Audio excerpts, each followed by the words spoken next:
FYI, ito ay part 5 ng ating box splits with butterfly. Dito sa ating mga marking ay parehas pa rin siya doon sa ating last video na part 4. 10.5 kada marking. Una, ipipin muna natin yung first na tela natin. Ayan, ipin natin muna sa likod, din dito sa side ng ating table, at dito naman sa front. Ayan. So, lagyan muna natin ng pin dito sa pinakadulo. Ayan.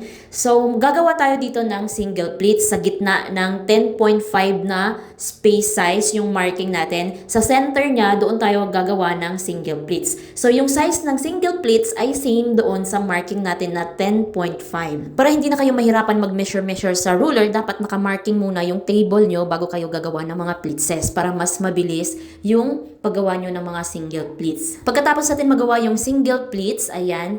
So, next naman ay doon naman tayo sa second marking. Sa pangalawang 10.5 na marking, doon sa center niya, doon ka ulit gagawa ng another single pleats.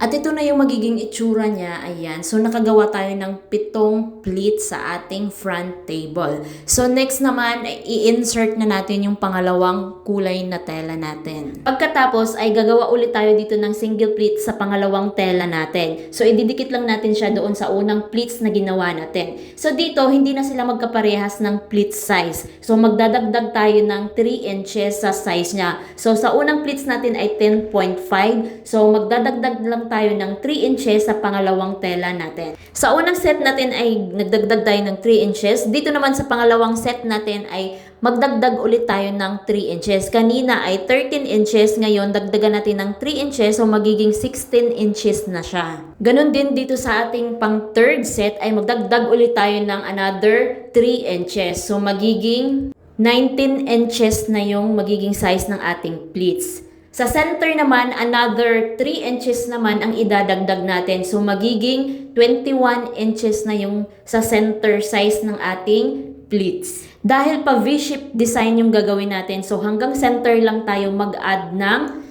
3 inches. Simula sa center, papuntang right side naman ay gagayahin lang natin yung mga sizes doon sa kabilang side, sa left side. So, para magkaroon tayo ng pa V-shape design. Next naman ay gagawa na tayo ng box pleats doon sa una nating pleats na nasa ilalim. So, ipa-flat lang natin yung pleats natin at ipipin natin yung side to side para maging box pleats. Huwag natin isali yung nasa labas na tela, yung pangalawang tela natin. Yung unang tela lang ang gagawin nating box pleats.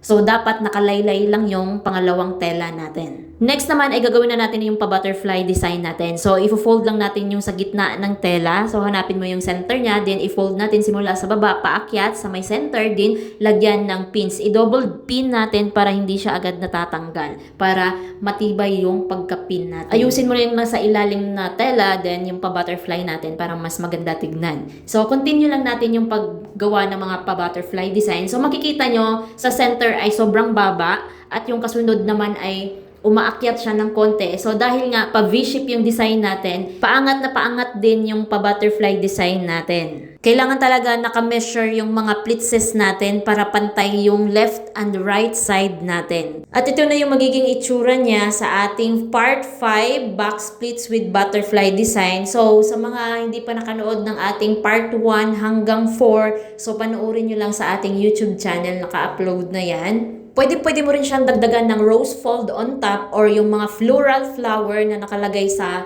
floral foam or noodle foam, yung mga artificial flower. So, depende na sa inyo kung anong yung gusto nyong ilagay. So, dito sa sample natin ay rose fold on top lang yung nilagay natin. So, depende na sa inyo kung ano yung ilalagay nyo sa taas. Perfect na perfect siya sa kahit anong okasyon. Palitan nyo lang yung color combination kung ano yung motif or theme ng inyong okasyon. Huwag kalimutan mag-like, subscribe at i-hit ang notification bell para lagi kayong updated sa mga bago natin i-upload. Follow and share this video para mas marami makanood, matuto at magkaroon ng idea sa ating mga tinuturo. Maraming salamat, ingat and God bless everyone. See you on part 6!